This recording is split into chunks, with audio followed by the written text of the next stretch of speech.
Hi everyone, स्वागत है आपका एक और न्यू वीडियो में। इस वीडियो के माध्यम से मैं रीट 2021 के 32,000 पदों पर ऑनलाइन हो रही भर्ती का ऑनलाइन फॉर्म फिलअप करके आपको दिखाने वाला हूं। मैं स्टेप बाय स्टेप आपको कंप्लीट पूरा प्रोसेस बताऊंगा कि आपको किस प्रकार से ऑनलाइन आवेदन करना है और साथ ही फ्रेंड्स आपको क्या क्या डॉक्यूमेंट्स उसमें अपलोड करने हैं या क्या क्या क्वालिफिकेशन उसमें एंटर करने हैं। तो कंप्लीट प्रोसेस हम जानने वाले, इसलिए वीडियो को बिल्कुल भी स्किप मत कीजिएगा। जानकारी आपके लिए काफ़ी हेल्पफुल होने वाले। तो चलिए फ्रेंड शुरू करते हैं। तो सबसे पहले आपको अपने फ़ोन या पीसी में कोई सा भी एक ब्राउज़र ओपन कर लेना। उसके बाद फ्रेंड्स यहाँ पे आपको सर्च करना है SSO। तो आपको SSO लिख के सर्च कर देना है। उसके बाद में इस प्रकार से एक SSO की वेबसाइट आ जाएगी। तो सिंपल से आपको इस पर क्लिक करना है।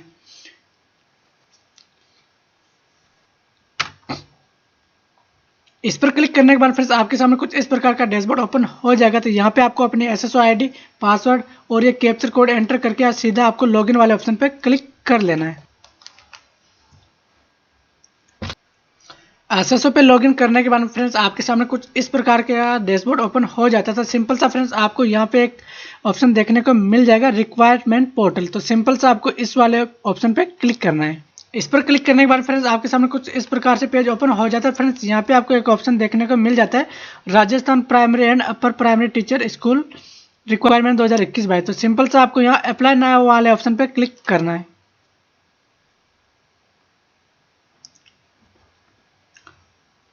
तो फ्रेंड्स यहाँ पे आपके सामने पोस्ट परफॉर्मेंस वाला ऑप्शन आ जाता है। यहाँ से आपको अपनी पोस्ट परफॉर्मेंस सेलेक्ट कर लेना। आप जिस भी पोस्ट के लिए एलिजिबल हो वो आपको यहाँ पे सेलेक्ट कर लेना। अगर फ्रेंड्स आप जनरल टीचर लेवल फर्स्ट के लिए आवेदन करना चाहते हो तो आपको फर्स्ट वाला ऑप्शन सेलेक्ट कर लेना है। अगर आप TSP क्षेत्र से बिलोंग करते हो तो आपको सेकंड वाला ऑप्शन सेलेक्ट कर लेना।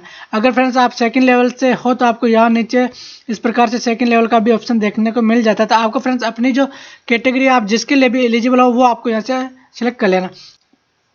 यहाँ पर पोस्ट परफॉर्मेंस में आपको वही पोस्ट सेलेक्ट करनी है जिसके लिए आप एलिजिबल हो। तो आपको यहाँ पे थोड़ा सा ध्यान रख के पोस्ट को सेलेक्ट करना है। तो हम यहाँ जनरल टीचर लेवल फर्स्ट के लिए आवेदन करने वाले, तो सिंपल सा हम इस पर क्लिक करेंगे।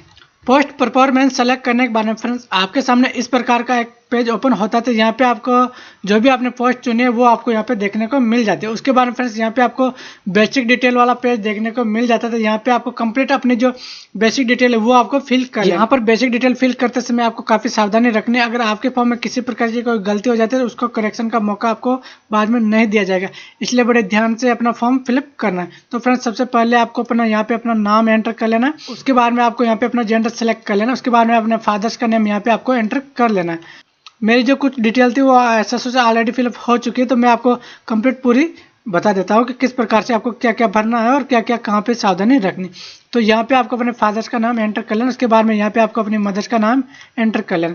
उसके बाद फ्रेंड्स यहाँ पे आपको अपनी डेट ऑफ फिलअप करनी है। डेट ऑफ आपको अपनी जो 10th की मार्कशीट है उसमें से देख के यहाँ पे फिलअप करनी है। उसके बाद में ये ईयर, मंथ और डेज ये ऑटोमेटिक यहाँ पे आते हैं, आपको इसको फिलअप नहीं करना। ये 2023 के हिसाब से यहाँ पे फिलअप होते हैं। तो यहाँ पे आपको अपने डेट ऑफ बर्थ का अच्छे से ध्यान रखना है, वो अच्छे से फिल करनी है। उसके बाद में यहाँ पर आपको अपनी कैटेगरी सेलेक्ट कर लेना है। अगर आप ST SC OBC या जनरल से आते हो तो वो आपके हिसाब से आपको सेलेक्ट कर लेने। अगर आप दिव्यांग हो तो आप जिस भी कैटेगरी में आते हो वो आपको यहाँ से सेलेक्ट कर लेने, अन्यथा आपको लास्ट वाला ऑप्शन यहाँ पे सेलेक्ट करना है।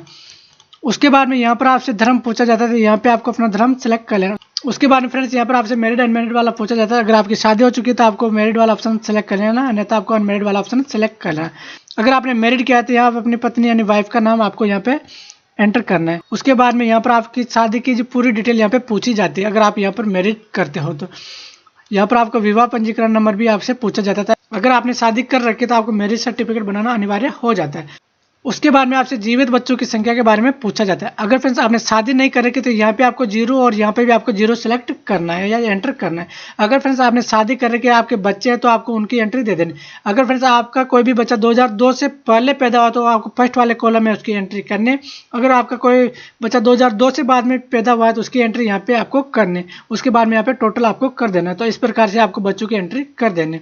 उसके बाद फ्रेंड्स यहाँ पे आपको अपना मोबाइल नंबर एंटर कर लेना है और जीमेल आईडी आपकी SSO से ऑटोमेटिक यहाँ पे आ जाती है। तो आपको जीमेल आईडी एंटर करने की कोई जरूरत नहीं है। उसके बाद में यहाँ पर आपसे आधार नंबर पूछा जाता है, तो यहाँ पे आपको अपने आधार नंबर एंटर कर लेना है। उसके बाद में यहाँ पर भामाशाह ID के बारे में पूछा जाता है, तो यहाँ पे आपको जन आधार ID या भामाशाह ID एंटर कर लेने। उसके बाद फ्रेंड्स नीचे आने पर यहाँ पर पूछा जाता है कि क्या आप राजस्थान के अनुसूचित क्षेत्र से संबंधित है। तो यहाँ अगर आप TSP से बिलोंग करते हो तो आपको यहाँ पे यस वाले ऑप्शन को सिलेक्ट करना है, अन्यथा आपको नो वाले ऑप्शन को सिलेक्ट करना है। उसके बाद में यहाँ पर आपको कंप्लीट एड्रेस एंटर कर लेना, आपका जो भी डिस्ट्रिक्ट लगता है, आपकी जो भी तहसील लगती है वो आपको यहाँ पे एंटर कर लेना। यहाँ पे अपने पिन कोड दे देना और यहाँ पे लास्ट में आपको अपने मोबाइल नंबर एंटर कर लेना। उसके बाद में अगर आपका वर्तमान पता और सताई पता सेम है तो यहाँ आपको इस वाले बॉक्स पे क्लिक कर, तो आपका जो वर्तमान पता और सताई पता सेम हो जाएगा। तो सिंपल से आपको इस पर क्लिक कर देना। उसके बाद में आपको कंप्लीट डिटेल एक बार अच्छे से चेक कर लेना है। उसके बाद में आपको नेक्स्ट वाले ऑप्शन पे क्लिक करना है।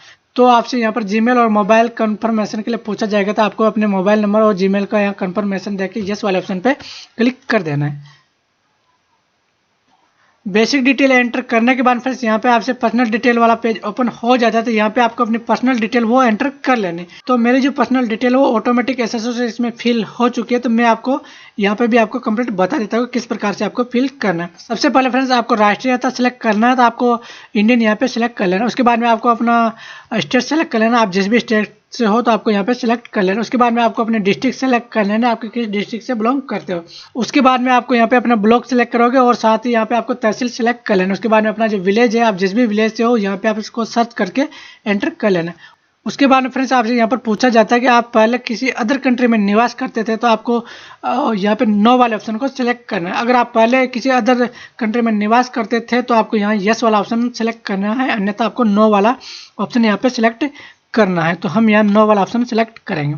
उसके बाद में यहाँ पर आपसे कुछ स्पेशल कैटेगरी के बारे में पूछा जाता है। तो यहाँ पे आपको भूतपूर्व सैनिक वाले ऑप्शन में अगर आप पहले भूतपूर्व सैनिक थे तो यहाँ यस वाले ऑप्शन को सिलेक्ट करना है, नहीं तो आपको नो वाले को सिलेक्ट करना। उसके बाद में यहाँ पर आपसे उत्कृष्ट खिलाड़ी के बारे में पूछा जाता था। अगर आपके पास में ये कैटेगरी थी तो आपको यस करना है, नहीं तो आपको नो वाले ऑप्शन पे सिलेक्ट करना है।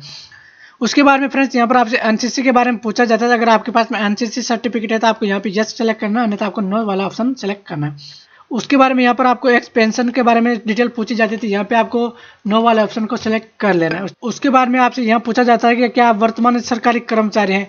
अगर आप सरकारी कर्मचारी हैं तो यहाँ यस वाले ऑप्शन को सिलेक्ट करना है, अगर नहीं हो तो नो वाले ऑप्शन को सिलेक्ट करना है। अगर आप यस वाले ऑप्शन को सिलेक्ट करते हो तो यहाँ पे आपको अपना पद की कंप्लीट डिटेल देनी होती है। तो इस प्रकार से आपको ये वाला ऑप्शन सिलेक्ट करना है। उसके बाद में यहाँ पर आपकी वार्षिक आय के बारे में पूछा जाता है। अगर आपकी वार्षिक आय 2.5 लाख से कम है तो आपको यस वाले ऑप्शन को सिलेक्ट करना है, नहीं तो आपको नो वाले ऑप्शन को सिलेक्ट करना है। तो यहाँ आपको यस वाले ऑप्शन को सिलेक्ट करना है ताकि आपको फीस में कुछ छूट मिल सके। उसके बाद में यहाँ पर आपसे एडिशनल कैटेगरी के बारे में पूछा जाता है। तो आप अपने हिसाब से आपको जो भी कैटेगरी में आप लगते हो उनको फ्लिप कर सकते हो, नहीं तो इनको खाली छोड़ सकते हो। ये मैंडेटरी, इसको कोई जरूरत नहीं है। उसके बाद में यहाँ पर आपसे चरित्र सत्यापन के बारे में पूछा जाता है। तो यहाँ पे आपको नो वाले ऑप्शन को सेलेक्ट कर लेना है। अगर आपके ऊपर पहले कोई आपराधिक रिकॉर्ड दर्ज है तो आपको यहाँ यस सेलेक्ट करना है, अन्यथा आपको नो वाला ऑप्शन सेलेक्ट करना है। यह जानकारी फिलिप करने के बाद फिर आपको एक बार अच्छे से अपने फॉर्म को वापस से चेक करना है। उसके बाद में आपको नेक्स्ट वाले ऑप्शन पे क्लिक करना है। पर्सनल डिटेल एंटर करने के बाद फ्रेंड्स यहाँ पर आपको क्वालिफिकेशन डिटेल के बारे में पूछा जाता है। तो यहाँ पे फ्रेंड्स आपको 10th 12th graduation, post graduation या फिर आपने बीएसटी से डीएलएड कर रखा है तो उसकी जानकारी दे देनी। और 2021 के बारे में आपका जो जितने भी प्रतिशत और जितने भी अंक आए उनकी डिटेल कंप्लीट आपको यहाँ पे दे देनी। तो सबसे पहले यहाँ पर आपको 10th क्वालिफिकेशन डिटेल एंटर करना है। सबसे पहले यहाँ पे को सब्जेक्ट ग्रुप एंटर करना है। उसके बाद में आपको बोर्ड का नाम यहाँ पे सिलेक्ट करना है, या फिर आपने जिस भी स्कूल से 10th पास की तो उस स्कूल का नाम भी आप यहाँ फिलिप कर सकते हैं। उसके बाद में यहाँ पे आपको रोल नंबर एंटर करना है। उसके बाद में यहाँ पे आपको परसेंटेज वाला ऑप्शन सेलेक्ट करना है। उसके बाद में फ्रेंड्स आपको यहाँ पर उत्तीर्ण होने का वर्ष आपको सेलेक्ट करना है अपने मार्कशीट में से देख के, आपने किस वर्ष में 10th पास की थी तो वो आपको यहाँ पे इसमें से एंटर कर लेना। उसके बाद में यहाँ पर पूछा जाता है कि आपने 10th कितने मंथ में पास की थी तो वो आपको यहाँ पे एंटर करना है।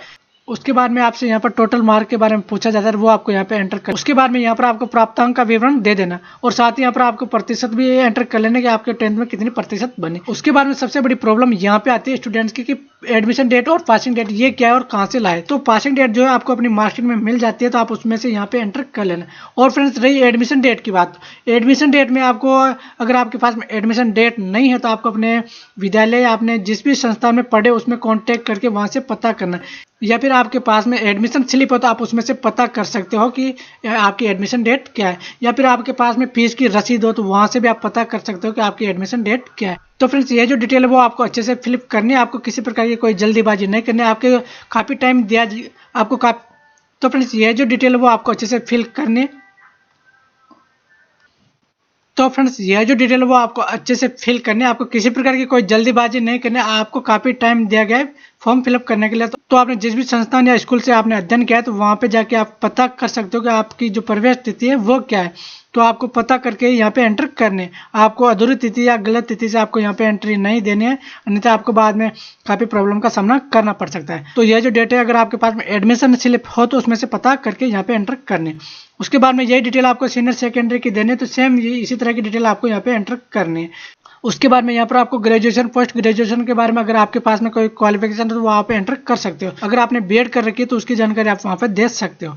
और फ्रेंड्स अगर आपने डीएलएड या बीएलएड कर रखा है तो यहाँ से आपको इन वाले ऑप्शन में से सेलेक्ट कर लेना है। तो आपको इस प्रकार से यहाँ से सेलेक्ट कर लेना है। उसके बाद फ्रेंड्स यहाँ पे आपको रेट 2021 के जो कंप्लीट डिटेल है वो यहाँ पे आपको एंटर कर देना है। आपके मन में एक ये भी सवाल उठ रहा है कि अभी तक तो हमारा जो रेट सर्टिफिकेट है वो नहीं आया, तो यहाँ पर हम रेट की जो है वो क्वालिफिकेशन या एंट्री किस प्रकार से करें। तो फ्रेंड्स आपकी जानकारी के लिए मैं आपको बता दूंगा, आपका जो रेट सर्टिफिकेट है वो आपको जल्दी प्रोवाइड करा दिया जाएगा। आपको एक सेंटर अलॉट किया जाएगा जिसमें जो है आपको वो सर्टिफिकेट मिल जाएगा। तो उसकी आप चिंता ना करें, वो जल्दी आपको प्रोवाइड करा दिया जाएगा। और यहाँ पर आपको किसी प्रकार का कोई सर्टिफिकेट अपलोड नहीं करना, तो आपको चिंता करने की कोई जरूरत नहीं। आपने जो ऑनलाइन रिजल्ट निकला था वो आप यहाँ पे एंटर कर सकते हो, वो डिटेल आप यहाँ पे एंटर कर सकते हो, या फिर आप डिगी लॉकर से रेट का सर्टिफिकेट डाउनलोड करके यहाँ पे उसकी एंट्री कर सकते हो। तो इस प्रकार से आपको जो कंप्लीट एंट्री करनी है। अब फ्रेंड्स मैं आपको यहाँ पर कंप्लीट एंट्री करके बता देता हूँ कि आपको किस प्रकार से एंट्री करनी है, तो आपको उसी प्रकार से करनी। तो मैं यहाँ पर कंप्लीट अपनी डिटेल फिल कर लेता हूँ, उसके बाद मैं आपको जो बता दूंगा कि आपको किस प्रकार से यहाँ पे एंट्री करनी है। तो मैं स्किप करके यहाँ पे अपनी डिटेल फिल कर लेता हूँ।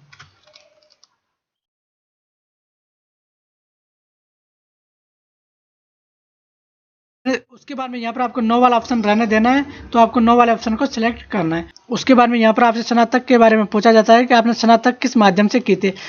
अगर आप इंग्लिश मीडियम से हो तो आप इंग्लिश मीडियम से यहाँ सेलेक्ट करना है, नहीं तो आपको हिंदी वाला ऑप्शन सेलेक्ट करना है। और सेम यही पोस्ट ग्रेजुएट के बारे में भी आपको एंट्री कर देना है। अगर आपने इंग्लिश से पोस्ट ग्रेजुएट कर रखी है तो आप इंग्लिश सेलेक्ट करेंगे, नहीं तो आपको नो वाला ऑप्शन सेलेक्ट करेंगे।